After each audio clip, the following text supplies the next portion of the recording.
Turabashuhuje nshuti muduteze amatwi, tubashimiye cyane uburyo mudahema kudukurikira, Imana ikomeze kubaha umugisha.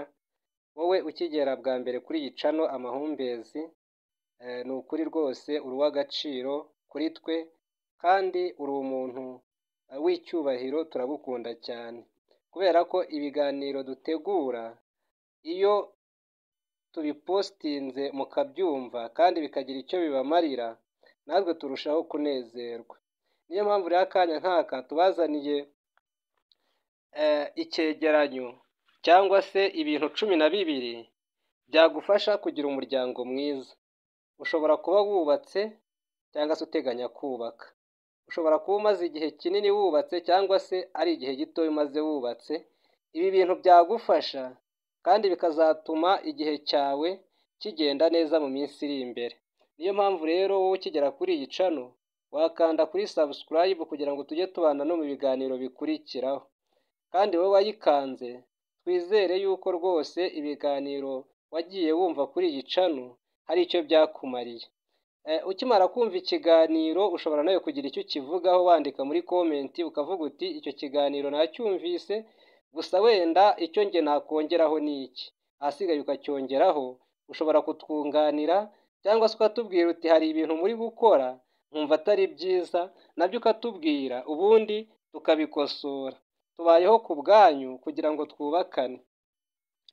Rero hari igihe abantu bashakana ariko ntibamenye ibintu bizatuma urugo rwabo rugenda neza, noneho bagashakana kubera ko babonye n'abandi bose bubatse ingo nabo bakagendera muri uwo mujyo ariko batazi neza ikiri kujya mbere.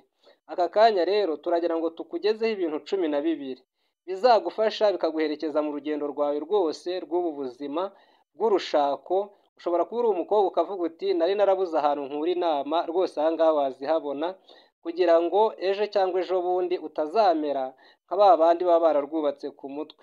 Hari igihe umuntu agira atya yashaka hagashira icyumweru akaba yatanye n'uwo bashakanye, kandi wareba ikintu cyatumye batana ugasanga rwose bari bakwiye kucyihanganira cyangwa se bari kuba barakize hambere mbere y'uko kiba, kugira ngo kiramutse kibaye bitazabasiga batandukanye. Ikintu cya mbere rero muri ibi bintu 12, ikintu cya mbere ni ukwiyemeza kubana akaramata.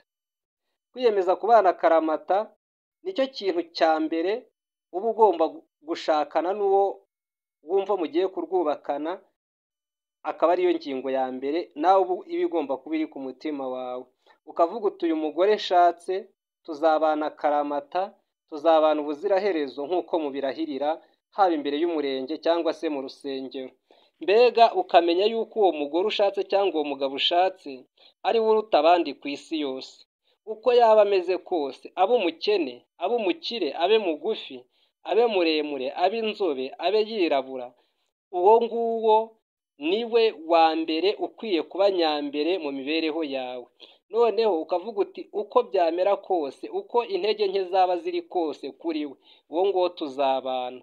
Ushobora kuba warize amashuri menshi watarize, ushobora kuba ufite amafaranga watayafite, uko byagenda kose ushobora kuba ufite umuryango ukize uwukennye, ntago bikwemerera kuvuga yuko uwo muntu igihe icyo ari cyo cyose muzatana. Ahubwo nimubane muvuga ngo tuzabana akaramata uko byagenda kose, twaba dukize, twaba dukennye, twaba tubyaye cyangwa tutabyaye, uko byamera kose tuzabana akaramata, kandi sinzaguca inyuma aho ugiye ukabona yuko ijisho ry'uwo mwashakanye rikuriho, kandi ugaharanira kutamutera agahinda. Ntutere umugabo wawe agahinda, ntutere umugore wawe agahinda, mugakora bimwe mugamije kuzasazana. Nta kintu cyiza mu buzima nko kugira ngo ushakane n'uwo washatse musazane. Rwose iyo ngingo yo kubana akaramata nicyo kintu mukwiye kwiyemeza.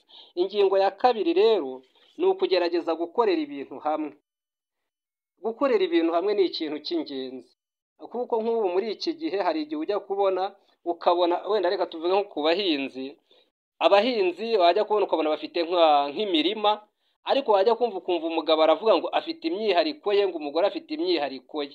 Uko byagenda kose iyo bimeze gutyo usanga bafite amaharakubiri mu rugo. Yewe hariho n'abagira ngo umwe afite ihene ye, undi ngo afite inkoko ye, undi ngo afite imyaka ye, undi ngo afite amazi ye kuko hariho n'abavoma amazi, wajya kubona ukabona umwe yashyize ibuni ku ruhande, undi yashyize iyindi ku ruhande, undi yaguze ibasi ye, umwe yaguze isabune, umwe afuze imyenda ye, ukabona ibintu byose byabaye ibindi. Burya rero ucyubaka urugo wakabaye uvuga uti umuntu tuzabana akaramata dukwiye kuba dukorera hamwe ibintu kugira ngo ejo cyangwa ejo bundi hatazazamo icyuho. Rwose ntabwo umwe yakabaye afata imyenda ye ngo umugore afure imyenda ye, mu kanya ngo umugabo afure imyenda ye, mu kanya ngo umugore ateke inkono ye, umugabo ateke inkono ye, umugabo agenda asasa uburiri bwe, umugore agenda asasa uburiri bwe. Oya, mukwiye gukorera hamwe, mukwiye kubana kandi mugashyigikirana, umwe ntiyumve yuko ararara ukwe ngo undi arara ukwe, ahubwo mukwiye kurara ku buriri bumwe, mukwiye kurira ku meza amwe, mukwiye gukora ibishoboka byose kugira ngo n'Imana ibasange.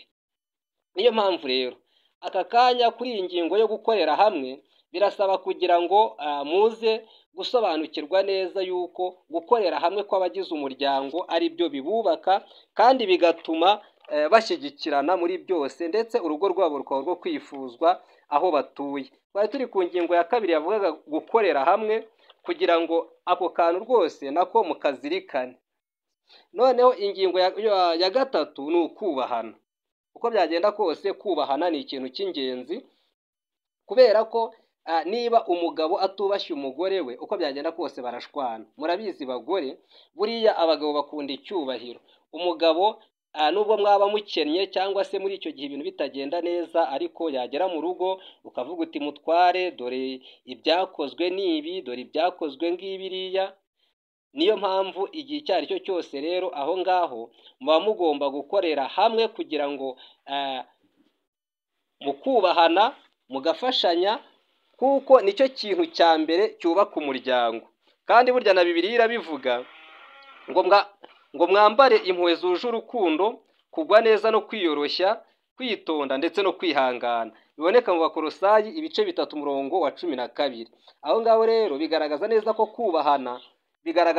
kubahana ari byo bifasha bikubaka umuryango, bigatuma umuryango umera neza. Rwose umugore akubaha umugabo, akamenya ko umugabo ari uw'agaciro nk'uko twatangiye tubibona. Umugabo nawe akubaha umugore akamuha agaciro, kuko byaje kugaragara neza yuko iyo udahaye uwo mubana agaciro niho birangira umuciye inyuma. Ubwo rero guca umuntu inyuma mwarashakanye ni ikintu kibi kandi gikabije. Noneho ku ngingo ya kane ni ukubabarira. Buriya mu rugo iyo hatabonetsemo kubabarira usanga ari ikibazo gikomeye. Mu rugo hari igihe hashobora kubamo ikibazo, wenda ugasanga hari umuntu witwaye nabi, wajya kubona ukabona ikibazo cyabo wenda kimaze akanya, bagasa nk'aho bakizinzika bakacyihorera, cyangwa se bakagaragaza nk'aho bababariranye, ariko hakaza kubonekamo umuntu ubika inzika.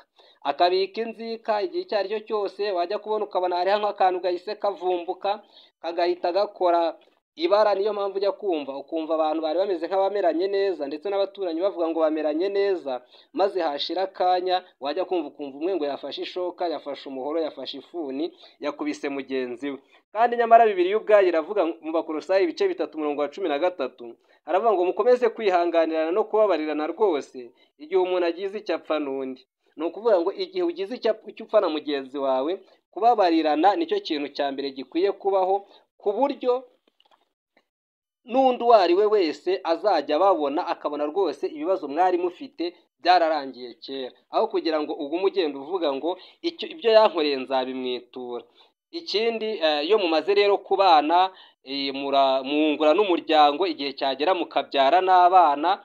Ubwo rero abo bana nabo baba binjiye mu gice cy'umuryango. Niyo mpamvu baba bakwiye kubaho gahunda yo kuganira n'abana. Noneho abana banyu bamaze gukura, uri umugore, uri umugabo, ubwo ni ukuvuga ngo mwabaye ababyeyi. Mbese kuganira n'abana ni ingingo ya 5, kuko abenshi ntabwo bajya bemera kuganira n'abana babo. Niyo mpamvu igihe icyo ari cyo cyose uganiye n'umwana wawe, biba bisaba kugira ngo musozanye mubwiranye akabari ku mutima. Akabari ku mutima rero niko kagaragaza ngo umubyeyi yaganiriye n'umwana, kandi umwana nawe yishimiye ikiganiro yagiranye n'umubyeyi. Ingingo yo muri Bibiliya hari ingingo ivuga ngo buri muntu wese ntakomeze gushaka inyungu ze ahubwo ashake n'iza mugenzi we. Ni ukuvuga ngo umugore yemerewe kuganira n'abana kandi akabahana, umugabo nawe yemerewe kuganira n'abana kandi akabahana, bakuzuzanya bagafata ingingo nziza zishobora kuzababeshaho mu minsi iri imbere. Ariho hahandi hagaragaza neza yuko utaganiye na se ntamenya icyo sekuru yasize avuze, kandi burya utaganiye na nyina nawe aba ahombye byinshi. Niyo mpamvu rero ku ngingo ya 6 iravuga ngo guhana abana. Hari igihe kigera wajya kubona ukabona umwana yakosa, umugore akabwira umugabo ati winkorera ku mwana, noneho umugabo nawe akabwira umugore ati winkorera ku mwana. Icyo gihe muba muri kugenda mwishakira nka ruswa, kuko abana bagenda babogamira ku mubyeyi ubarengera, kabone n'ubwo yaba barengera mu mafuti. Niyo mpamvu igihe mugiye guhana abana, umugabo akavuga ati ngiye guhana umwana, nta mubyeyi ukwiye kwitambika ngo avuge ngo winkubitire umwana, kuko umwana si uwawe ahubwo umwana ni uwanyu mwembi.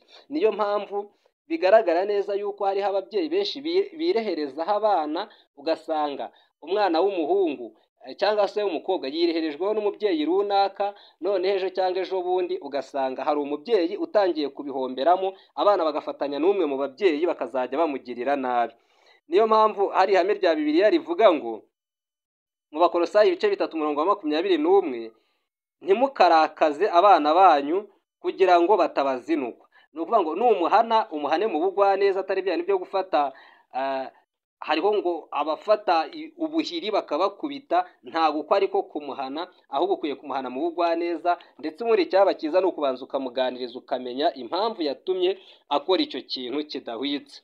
Noneho iyo kuri iyo ngingo y'abana, ubwo tugeze ku ngingo ya 7 ivuga ngo kubatoza umuco. Nk'uko twatangiye tubivuga, ni ibintu 12 byatuma umuryango wawe ubaho neza. Abana rero bakwiye gutora umuco. Buriya buri muryango wose ugira umuco, kandi umuco nyarwanda usa nkaho uhuriweho n'abantu benshi. Ni ukuvuga ngo rero igihe icyo ari cyo cyose umwana wawe umutoje umuco, ukwiye kumutoza umuco nyarwanda, akamenya neza yuko igihe ageze mu bantu bakuru akwiye kububaha, akwiye kubaha ababyeyi, akwiye kubaha abo mu miryango yabo. Ntagende ngo abe umuntu wuzuye ibitutsi mu kanwa, ntagende ngo abe ikirara, kuko uba ukwiye no kubatoza umuco, ukababwira uti bana banjye, dore niba nzajya mugenda mujye mugaruka isaha izi n'izi, kuko abana bakwiye gutaha isaha izi n'izi. Kandi ikindi bigaragara neza yuko hari igihe ababyeyi bahugira mu kazi cyane, abana bakaguma iyo ngiyo, ugasanga bishwe n'itabi, bishwe n'inzoga. Yego ushobora no kubahana abana b'iki gihe, hari igihe usanga barananiranye ugasanga nabwo barabikoze ariko wabahannye, ariko uko byagenda kose ntabwo abikora nka wundi watereye iyo ngiyo. Bibiliya ubwayo igaragaza mu Migani ibice 22:6 ngo toza umwana wawe inzira. Ubwo ni ukuvuga ngo iri kubwira umubyeyi, toza umwana wawe inzira akwiye kunyuramo, ndetse n'igihe azaba amaze gusaza ntazateshuka. Ni ukuvuga ngo menyereza umwana wawe inzira akwiye kunyuramo, azarinda asaza atarayivamo. Ubwo bizaturuka kuri wowe. Ntabwo wamumenyereza inzira ngo umubuze ubusinzi kandi nawe uri umusinzi. Ntabwo wamumenyereza inzira ngo umubuze kwiba kandi ibyo bahora barya nawe ubyiba. Ntabwo wamumenyereza ngo umubuze gusambana kandi nawe bahora bagufatira mu ngo za rubanda. Icyo gihe rero bisaba kugira ngo bitangirire kuri wowe. Noneho icya 8 ni ugutanga urugero. Nk'uko twari turiho tubivuga, umubyeyi niwe ukwiye kubanza gutanga urugero rwiza. Umumama niba ashaka gutoza abana b'isuku, akwiye kujya abyuka kare agakesha iwe ahatuye, akamenya ngo uburiri bushashe neza, amasahani ameze neza, ibintu birateguye. Uko niko gutoza abana, kuruta kubabwira ngo nimugende mukore isuku, mugende mukore isuku. Oya, ahubwo nawe nagaragaza uruhare rwe mu gukora isuku, kugira ngo n'abana bazayikore barebeye ku ruhare rwa nyina. Kandi n'umubyeyi w'umugabo nawe nuko, nawe akwiye gukora iyo bwabaga kugira ngo atange urugero rwiza. Ntabwo akwiye gushishikariza abana kujya bataha kare kandi we agenda akajya mu kabari akararayo, cyangwa se yajya kuza agataha saa 8 z'ijoro, saa 9. Icyo gihe rero ntabwo yabasha kumenya ngo abana batashye ryari, cyangwa se ndabakontororane. Niyo yabivuga bibigisha, baravuga ati se none kuki wowe utaha ariya masaha? Bigaragara neza rero yuko twebwe nk'ababyeyi, nawe nk'umubyeyi, nawe uzaba umubyeyi, uba ukwiye gufata iya mbere kugira ngo uruhare rw'abana rukurikireho bakurebeyeho. Ikindi, rubyiruko rero ubwo ba bana bamaze gukura, ubwo ni ukugira ngo umuryango ubeho neza, ubwo tugeze ku rubyiruko, noneho ba bana bakuze, ubwo urubyiruko rero ibiruranga, wa rubyiruko we ukwiye kugira nawe ibintu bikuranga, nka wa muntu watojwe umuco n'ababyeyi bakakwereka indangagaciro na kirazira, nawe uba ukwiye kuba umwana uhesha ababyeyi bawe agaciro. Niba uri umukobwa uba ukwiye gukora ibishoboka byose ukagira amahame ugenderaho, kandi ntube wagendera mu kigare ku buryo ugendera ku mahame ababyeyi bawe bakwigishije. Kandi niba uri umuhungu nawe ugenze utyo, nturebe abantu iyo bagannye ngo nawe ushake kuganayo. Rero iyo bigenze gutyo, igihe icyo ari cyo cyose uba uri umugabo uhamye, uba uri umugore uhamye. Ni ukuvuga ngo urubyiruko rero mukwiye kuba mufite ibibaranga, ku buryo abantu babona bakavuga ati uriya mwana arangwa n'ibi bintu, ntago ajya mu ngeso mbi, ntago ajya anywa itabi, ntago ajya anywa inzoga, afite ibimuranga. Niyo mpamvu hariho no muri Bibiliya mu Bagalatiya ibice 6:4 haravuga ngo buri muntu wese agaragaze agaciro k'imirimo ye, nibwo azabona n'impamvu yo kwishimira ubwe wenyine.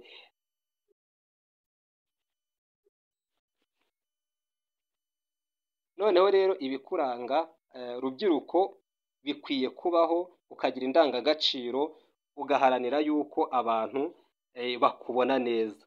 Nk'uko twari turimo tubivuga, buri muntu wese azagaragaza imirimo agaciro k'imirimo ye, kandi nta muntu n'umwe uzigera agaragaza iby'undi. Bibiliya igaragaza yuko buri muntu wese aziyikorera uwo mutwaro. Nujya gusambana, ingaruka uzakura mu busambanyi niweho zizageraho.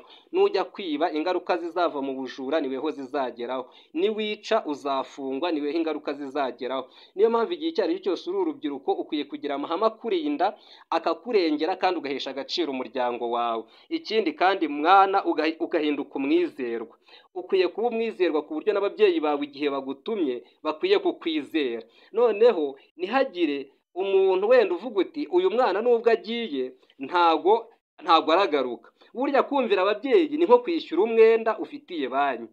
Uko ugenda wishyura neza niko urushaho kugirirwa icyizere. Niyo mpamvu nibagutuma, nibakubwira ngo kora ibi ngibi ukabikora mu mutuzo kandi witonze, bizagufasha. Ni ukuvuga ngo Bibiliya mu rwandiko rwa 2 rwandikiwe Abakorino ibice 13:5 haravuga ngo nuko rero namwe nimwigerageze mwimenye. Ni ukuvuga ngo buri muntu wese akwiye kwigerageza, akisuzuma, akimenya, akareba niba koko akiri mu bintu bimuhesha agaciro. Noneho ikintu cya 11 dusa nkaho tugana ku musozo kuko hasigaye kimwe, ni ukugira umwete. Rubyiruko, igihe icyo ari cyo cyose uba ukwiye kwitoza kugira umwete, ndetse kugira ngo bizakugirire akamaro mu minsi iri imbere. Ntabwo ukwiye kuryamira, murabizi neza yuko umuntu uryamira wese bizamwambika ubushwambagara. Niyo mpamvu urubyiruko rwinshi hari igihe rutagira umwete, ugasanga rwirwa rwicaye, kandi nyamara nk'uko mubizi muri iki gihe ntago kwicara byagira aho bikugeza. Niyo mpamvu mu Migani ibice 12:23 haravuga ngo imirimo yose ikoranywe umwete itera inyungu. Umurimo wose uzakorana umwete uzakuzanira inyungu. Niyo mpamvu kugira umwete nabyo bituma umuryango wishima. Noneho ku ngingo isoza ni ukugira intego. Ibyo byose byo twamaze kuvuga, babandi bose bazashakana karamata, babandi bose bazagumana ubuziraherezo bakabana mu mahoro, rwa rubyiruko rwose twabonye, ibyo byose bisozwa no kugira intego. Iyo ibyo byose biriho nta ntego, usanga nta hantu mugera, ahubwo usanga mwaradindiye. Niyo mpamvu rero igihe icyo ari cyo cyose kugira intego birafasha. Intego ni nko gukora igishushanyo mbonera, kuko ntago wajya ahantu utamanje kuhatekereza.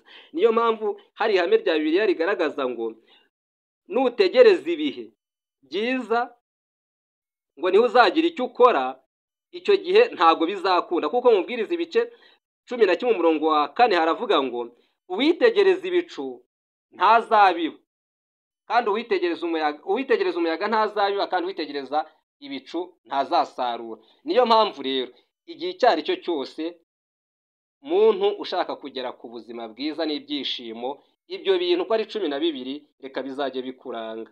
Imana ikomeze kuguha umugisha wowe wakurikiranye kino kiganiro ukakigeza ku musozo, kandi twizere ko hari icyo kikunguye. Mukomeze mugire ibihe byiza. Niba washimishijwe n'inama zirimo, ukande kuri subscribe, ndetse ushobora no kohereza komenti ukatubwira uko wabyumvise. Mukomeze mugire ibihe byiza. Murakoze.